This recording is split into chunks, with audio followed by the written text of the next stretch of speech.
Very. All right, welcome back to a special edition of the Second String Sports Show. We are here with a very special guest, the new color commentator of the Portland Trail Blazers, Oregon State alum, Lamar Hurd. How are you doing, Lamar? Tell us, anytime I get to join Oregon State brethren, I'm doing very good. So I thank you guys for having me on your show. All right, go Bees, of course, of course. All right, to start things off, we got a few questions here that we've compiled from the Blazer fans and ourselves. To start things off, Lamar, so far, what have you noticed that's been the biggest transition going from college broadcasting to the professional setting? The biggest transition has been really exactly what I thought it would be, and it's probably just the speed of the game. The shorter shot clock, the better players. So with better players, they can get to certain shots that maybe college guys can't get to. So as a broadcaster, I kind of got to figure out my rhythm as to when I can chime in on certain things, when I should maybe lay off. Yeah. Some of the rules are a little bit different, primarily things that happen in the lower defensive box, but we haven't had a whole lot of that in the preseason. Other than that, man, it's all basketball. It's all the same.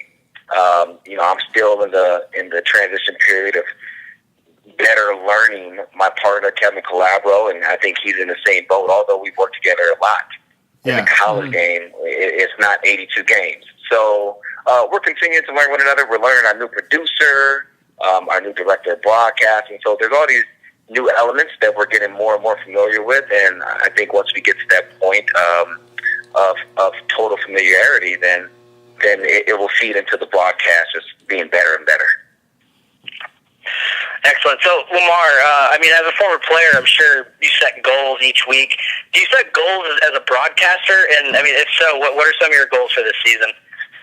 I'm not sure I set goals the way I would do as a player in terms of, maybe awards you're trying to win, whether it's all conference or all league or something of that nature. For me, the biggest goal was just really making sure I'm getting better with each broadcast. After I do a broadcast, I go back, I watch the game.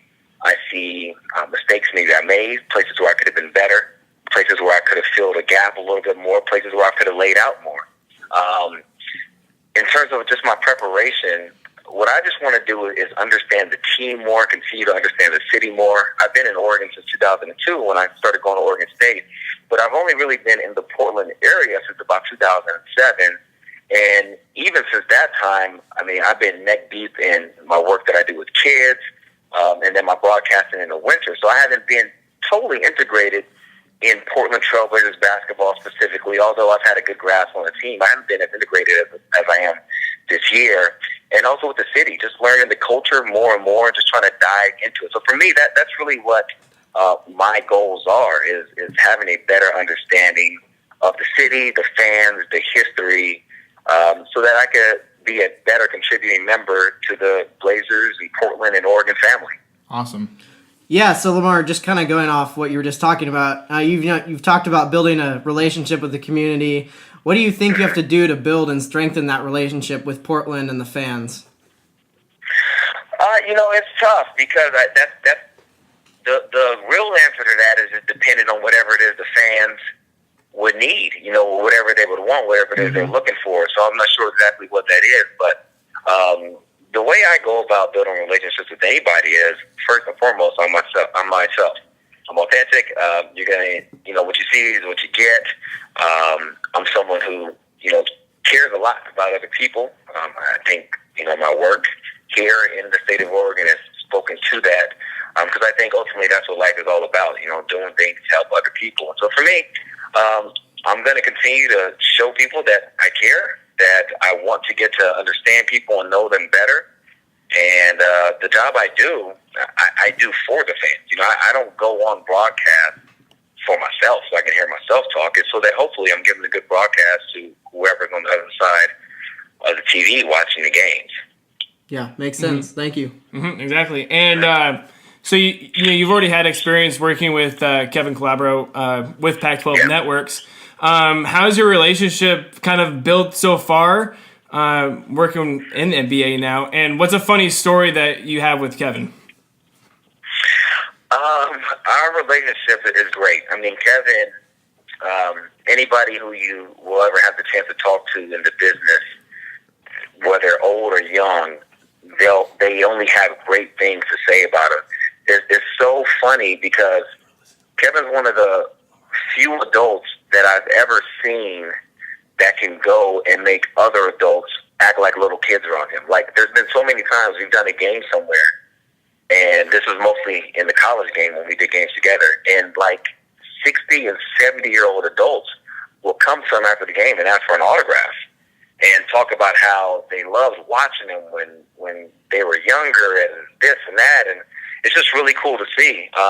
He treats everybody the same. You know, he's one of those guys that is widely considered as one of the best in our profession, and he doesn't walk around like it. He's very humble, and he's a guy that will always take his time to lend to somebody else and help other people become better, and he's really caring. He's a really caring individual.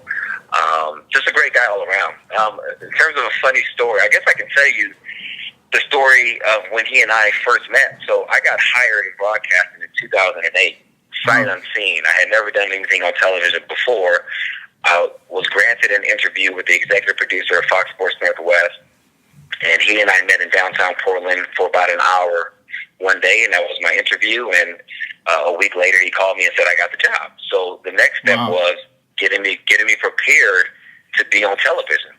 And so they flew me to Seattle that fall in 2008, and they said they wanted me to do like a run-through, a mock game call of an Oregon State-Washington game. So the plan was for me to go into their studio, watch the game on a television monitor, and then call the game with somebody else. I had no idea who this somebody else was. And mind you, at that time, I had no idea who even Kevin Calabro was, because I'm from Houston, Texas. I never, saw Kevin Calabro do his thing with Seattle or anywhere.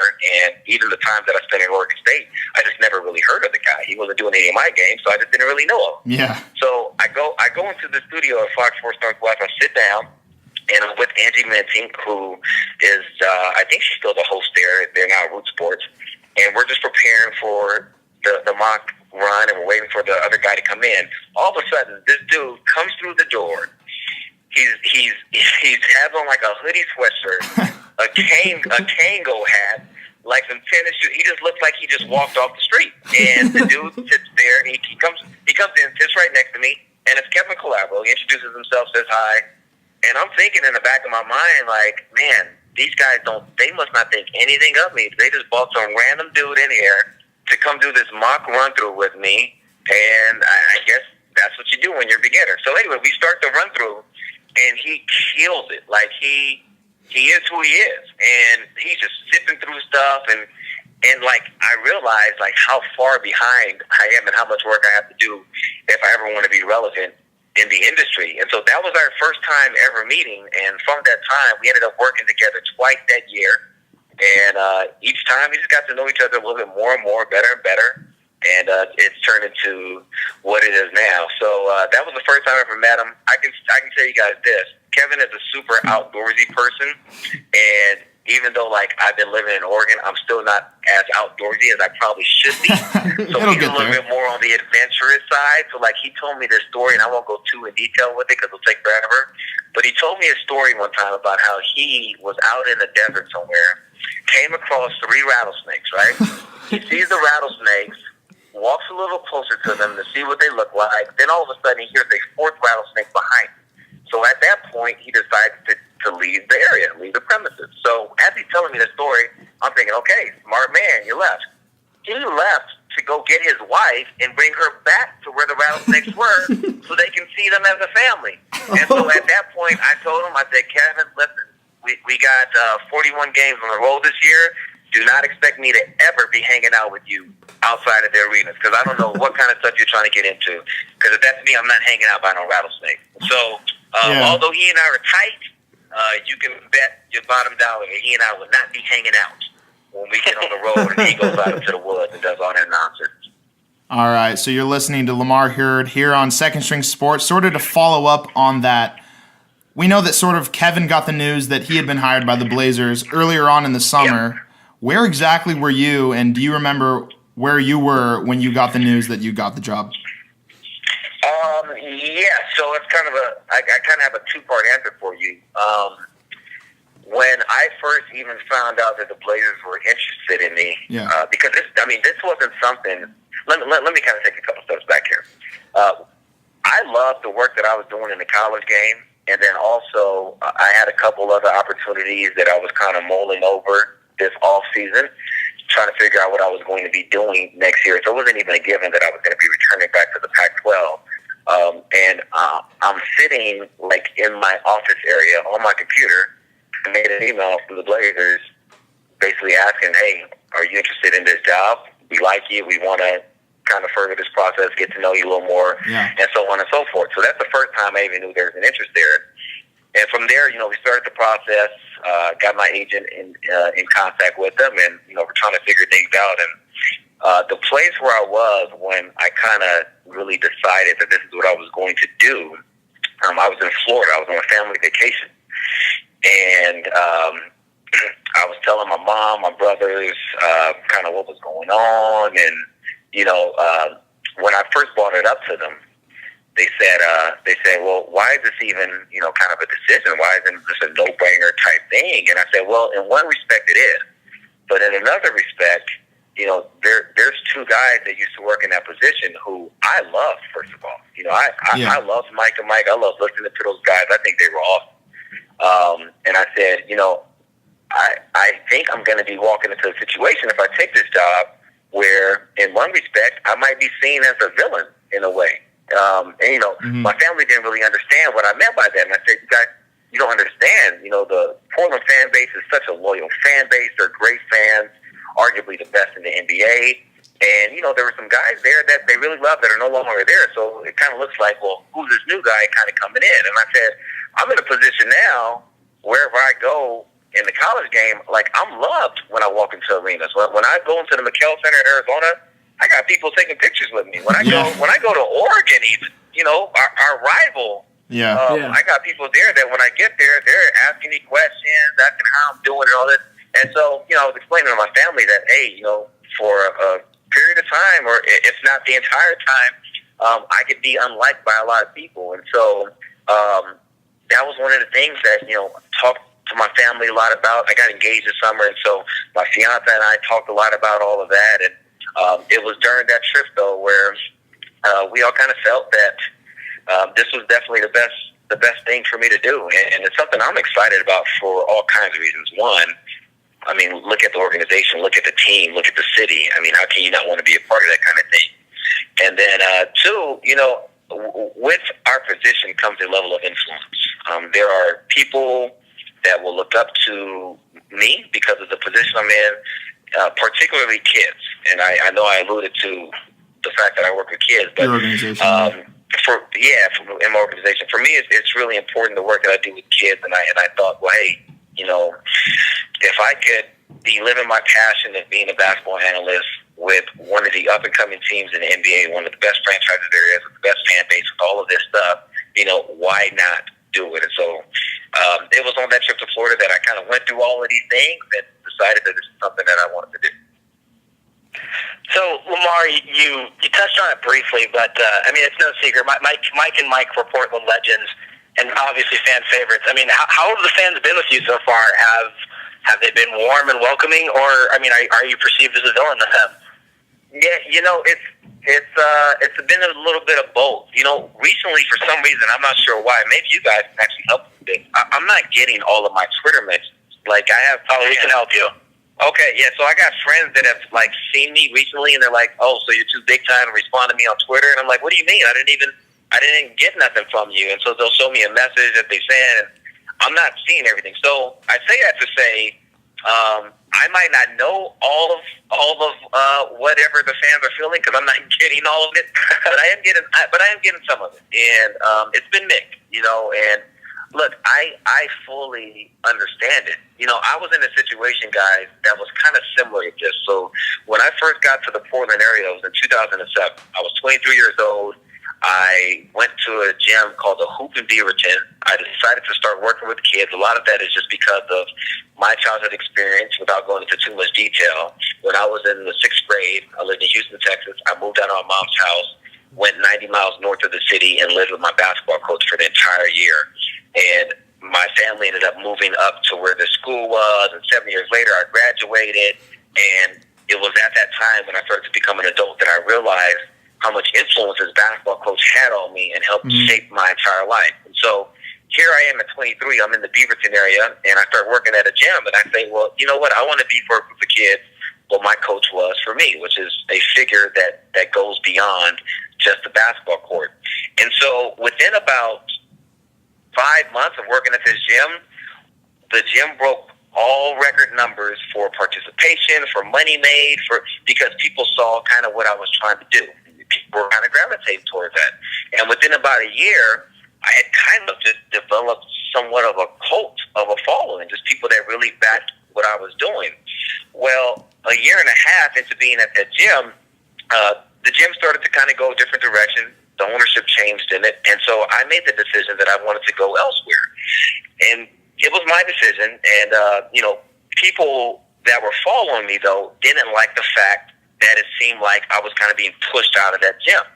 And so for the next 2 or 3 months, the people at this gym were getting 50 to 100 emails a day just from parents, just voicing displeasure, complaining, and this and that. And it got so bad, it got to the point where I had to tell all of those people, like, guys, let's chill out. The whole purpose of what I was doing was for kids.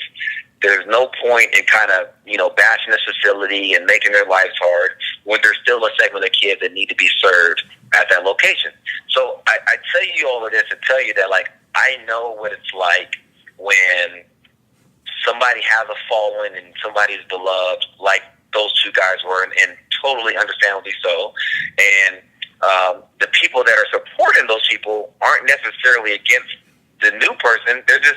They just love the other people so much. And that's kind of how it was with me and those parents in that situation. So I get the mixed reviews. I've had some people that have welcomed both me and Kevin with totally open arms. We've had other people that have, gone out of their way to let us know how much they don't like him.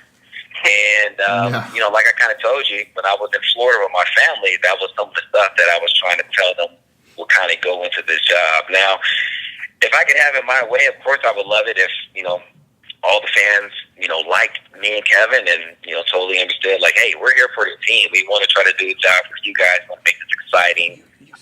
We're not against the old guys. I mean, I had pictures with me and Mike Rice. I remember the first time I met him, I was at a street jam dunk contest, and he and I were kind of going back and forth. So, like, I'm like everybody else where I don't know what those two guys are doing now, but I wish them the best. Like, I hope everything is going great with them. So, look, there are some people who will never give me a shot, and I understand it. And for the people that do, I'm super grateful for. That's awesome. Cool, thank you. We just have a couple more questions. We're almost done here. But so just bringing it back to the team a little bit, you've been around some of the players so far. Obviously not too long. You just kind of started here, and that's understandable. But, have you been able to see the chemistry that was built from last year, this Blazers team, kind of building that chemistry up and, how that's going to be perceived this year? Yeah, definitely. And that's something that I don't think you need to be around the team long to see. In my time in sports, both when I was at Oregon State and when I played professionally in Germany, and just being around teams, even my time in the college game, being around all the different teams, you see very quickly what's real and what's not. Like, I can read through real chemistry versus fake chemistry in a matter of seconds. One reason is because I lived it. My sophomore year at Oregon State, we had what was probably the closest team that I had ever played on other than my high school team one of my years. My junior year at Oregon State, I easily played on the most fragmented team that I've ever been a part of.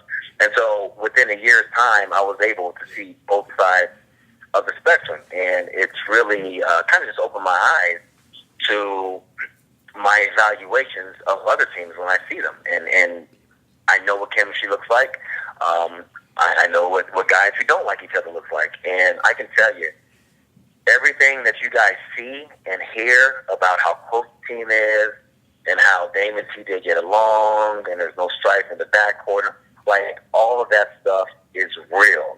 And I can tell you, man, like, that stuff makes me excited about the job as much as anything, because I'm the kind of person that I'm all about promoting people. I'm not about tearing people down. Like, I've kind of dedicated my life to finding ways to help other people, and it's primarily with kids, but I don't care even if it's with adults. Like, I want to find ways to help people and build people up and help people get to whatever level it is that I'm at. And that's what the players do. Like, it's one of the first questions I asked Dame was just kind of with CJ's ascension, like, how or what made you so welcoming and accommodating to him? Because you don't see that. You don't see that, not just in the NBA, just pro sports, college sports. Like, if somebody is knocking on your door and looking like they might take your territory, like, I've seen so many guys that at that moment the relationship just crumbles. But Dame will tell you, like, hate's not in his blood. He wasn't raised to be a hater. CJ the same way. All the guys are together. And if you had asked me before I ever saw them practice, because I've been watching all the practices this month, so if you had asked me what could be the downfall of a team being that close, I would have said, well, a lot of times when guys are that close and that friendly, they're not really competing against one another. So, like, in practices, they're not going at each other's heads. They're not willing to talk noise to each other, to be near a fight every once in a while, if that's what it takes. And that's not the case with these guys. Like, they go at each other hard. Shabazz Napier goes at Dame and CJ as though Dame's not second team All NBA and CJ was the most improved. Like, he goes at them the same way he would go at a no-name guy. And those two guys, in return, respect that from Shabazz. And just the healthy competition they have, it's so refreshing to be around. And like I said, I love that part of my job almost as much as any other part of it. Awesome, man. So what Blazer do you think is possibly going to surprise people this year? And do you think that Dame is actually a legit MVP candidate? Yeah, I think Dame is certainly a legit MVP candidate. It's gonna depend on the wins. It's gonna depend on how many wins the team can get. I mean, I don't want to kind of handicap it or whatever, but I mean, you would guess that they would have to be somewhere around that 50-win plus margin for him to, like, be legitimately in the discussion. Because you got to have that mixture of the numbers and the wins. But I think his numbers are going to be great. He looked awesome already. I know this is my first year covering the team, but I've been watching Dame since he got into the league. And to me, and I've heard other people that have been following the team and covering the team closely the last few years say the same thing. He is so much farther ahead now at this point of the year than he's ever been in his career. And he's been talking recently about how he's healthy now. He has his feet. He said his feet haven't felt good since December, which is crazy to me that guy's been able to do the stuff that he's done with bad feet. I think he's certainly in the discussion for sure. So that's going to be something fun to watch. And in terms of who could have the breakout, that's really tough, man. Actually, no, it's not. Noah Vonleh, if he gets minutes. All right. If Noah gets minutes, Kevin Calabro and I were just talking about it today as we were watching the team in practice.